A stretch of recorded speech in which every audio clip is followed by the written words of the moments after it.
Appreciate you joining us for another brief look into God's Word. Today is April 28th. Our reading today comes from 2 Samuel. We are still in the life of Absalom. In 2 Samuel chapter 15, we closed out yesterday as talking about deception, and Absalom is brought back. He comes back to Jerusalem. But in chapter 15, as we began to touch on yesterday, we have what is called Absalom's conspiracy, and he's going to stage a coup. So in chapter 15 at verse 1, to just read a little bit, after this had happened, Absalom provided himself with chariots and horses and 50 men to run before him. Now Absalom would rise early and stand beside the way to the gate, and so it was, whenever anyone who had a lawsuit came to the king for a decision, that Absalom would call to him and say, "What city are you from?" And he would say, "Your servant is from such and such a tribe of Israel." Then Absalom would say to him, "Look, your case is good and right, but there is no deputy of the king to hear you." Moreover, Absalom would say, "Oh, that I were made judge in the land, and everyone who has any suit or cause would come to me. Then I would give him justice." And so it was, whenever anyone came near to bow down to him, that he would put out his hand and take him and kiss him. In this manner Absalom acted toward all Israel who came to the king for judgment. And so Absalom stole the hearts of the men of Israel. Now it came to pass after 40 years that Absalom said to the king, "Please let me go to Hebron and pay the vow which I made to the Lord. For your servant took a vow while I dwelt at Geshur in Syria, saying, If the Lord indeed brings me back to Jerusalem, then I will serve the Lord."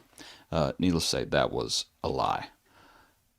So anyway, as we think about Absalom and we think about him staging his coup, and that's what it was, and he sure does sound like a politician, doesn't he?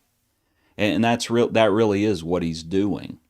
And as you think about all of these descriptions here, and as it describes what he's doing, one thing is, let me just put it back on the screen. He gets up, actually verse 1, Absalom provides himself with chariots and horses and 50 men to run before him. So it's a big old show, right? Because the bigger the show, he's someone important. And that's how he sees himself, probably. But that's how he wants everyone else to see him too. So it's a big show. And he wants everyone to know just how important he is. And so he does this thing. He provides himself with chariots and horses and 50 men to run before him. Oh, and it's just hard to believe, but anyway, there are applications to be made, but it's a big show. He's also, he gets up early and he stands beside the door to the place. He goes beside the way to the gate. So anyone who has a lawsuit, anyone who comes to the king for judgment, before he ever gets anywhere near the king, Absalom is there to meet him by the gate and says, "Oh, how you doing there, fellow? Where are you from? Where are you from?" And the fellow would say, "Oh, I'm from such and such a tribe." And you can just hear, you know what Absalom's doing. And to make this point, Absalom does not care about anybody else. He does not care. He is trying to steal the hearts of the people away. He's trying to deceive people. And as he asks, "Well, what's your suit about?" And Absalom would say, "Oh, look, your case is good and right, but there is no deputy of the king to hear you." That's a lie in verse 3. There were plenty of deputies, and there were plenty of people who could hear the cases. But when he said, "Look, your case is good and right," and you just know, seeing how we're dealing with people who are having trouble with others, person A is having trouble with person B. So person A goes, right? Person A comes, and Absalom says, "Oh, your case is good and right. Oh, I wish that I was judge." We'll talk more about that here in a second. "Oh, I wish that I was judge, and then I would give justice." Person A. 10 minutes later, person B comes along. Absalom would say, "Oh, where are you from?" "I have such and..." "Oh, your case is good and right. Oh, that I were a judge, and then I would give justice." He's agreeable. He's overly agreeable. He's agreeing with everybody because that's what politicians do. You try to make everybody happy. And you're not doing it for their happiness. You're doing it to gain their vote. And that's what Absalom's doing. He wants their vote.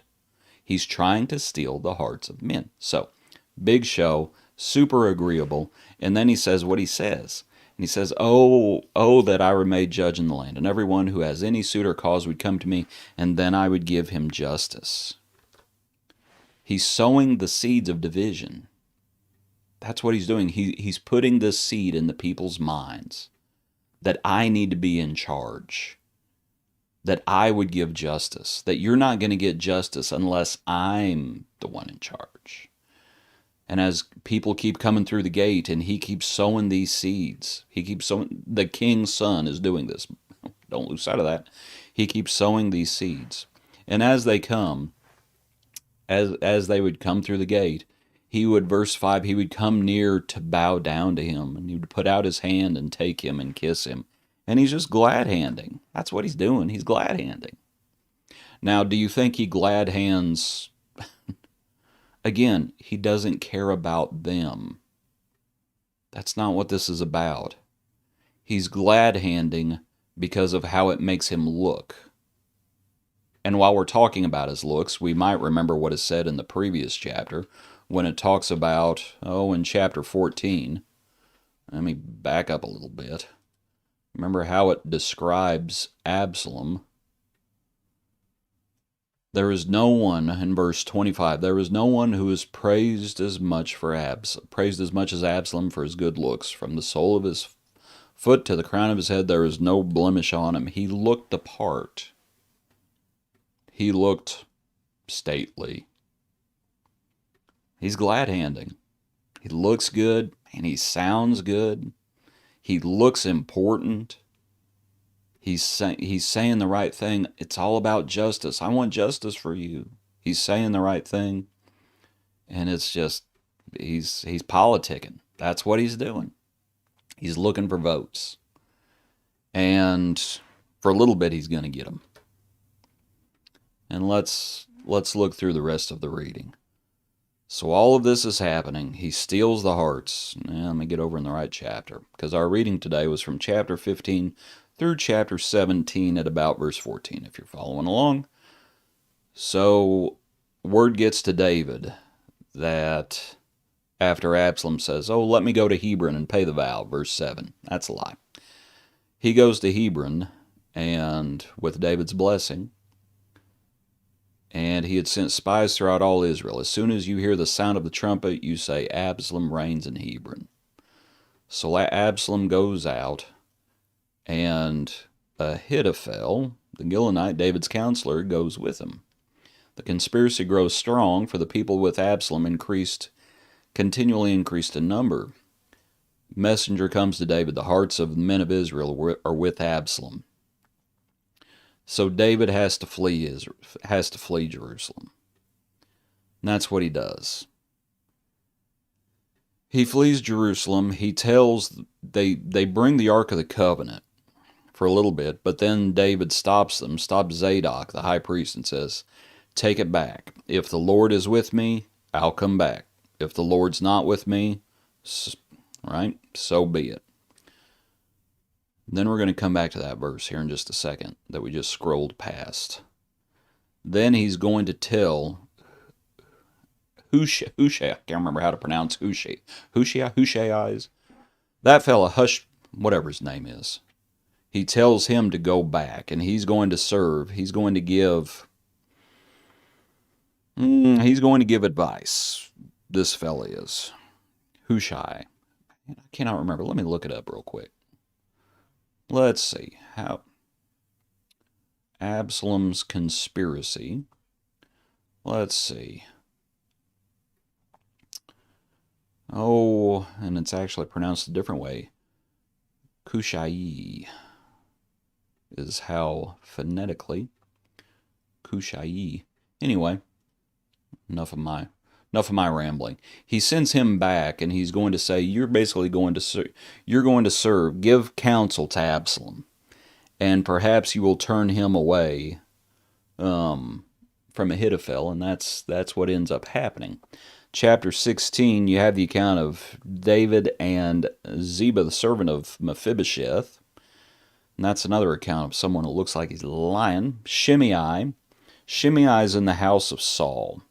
And Shimei is cursing and throwing stones. And Abishai, the son of Zeruiah, that's a relation to Joab, says, let me just go over there and kill him. David says, no, don't do that. Just let him, don't do it for now. Just let him curse. Absalom comes to Jerusalem. Ahithophel says, and let me find it. Ahithophel gives advice to Absalom, and you can hopefully you've read that account for yourself. But then Hushai, Ahithophel says to Absalom, let me choose 12,000 men. I'm going to go arise, pursue David tonight while he's weary and weak, and we'll just kill David. And the saying pleases Absalom and all the elders of Israel. Hushai says, no, don't do that. Remember, Hushai is actually on David's side. Hushai says, tell you what we ought to do. We ought to wait, and we ought to get everybody together, and let's just do battle. And it gives David time to escape. Ahithophel, when he sees that his advice has not been taken, he goes and he hangs himself. But anyway, we'll come back. We're not ready for Absalom's death yet. But come back to chapter 15. And as you have Absalom stealing the hearts of the people, and you have Absalom more or less playing the politician, I wanted to leave on a high note today. So let's look back at this account. When David is running from Jerusalem, pardon me, we're already at the 12-minute mark. This fellow, the king said to Ittai, the Gittite, Why are you also going with us? Return and remain with the king, for you are a foreigner and also an exile from your own place. In fact, you came only yesterday. Should I make you wander up and down with us today, since I go, I know not where. Return and take your brethren back. Mercy and truth be with you. But Ittai answered the king and said, As the Lord lives, and as my lord the king lives, surely in whatever place my lord the king shall be, whether in death or life, even there also your servant will be. So David said to Ittai, Go and cross over. And then Ittai the Gittite and all his men and all the little ones who were with him crossed over, and they crossed over the Jordan. And I wanted to read that account just because Absalom wants the people to vote, right? He's stealing the hearts of the people of Israel. But as he's politicking, that's what he's doing. And he wants people to vote.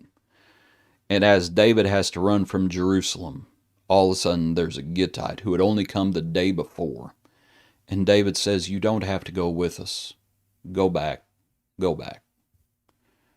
And that fella says, where you go, I go. And you want to talk about loyalty. He had it. The king's son didn't. But Ittai the Gittite says, where you go, I'll go. Where you die, I'll die. I'm not going anywhere except for with you, as the Lord lives. And that's a special kind of fella right there. Absalom says, vote for me. And Ittai says, I'm with the man who's after God's own heart. I'm not voting for you. I'm with David. If that means I got to flee Jerusalem, then I flee Jerusalem. But I'm with him. And the vote was cast. Appreciate you. Appreciate you joining us for this somewhat brief look into God's Word. Hope you're having a good day. Hope you join us for our next study. Thanks for being with us today.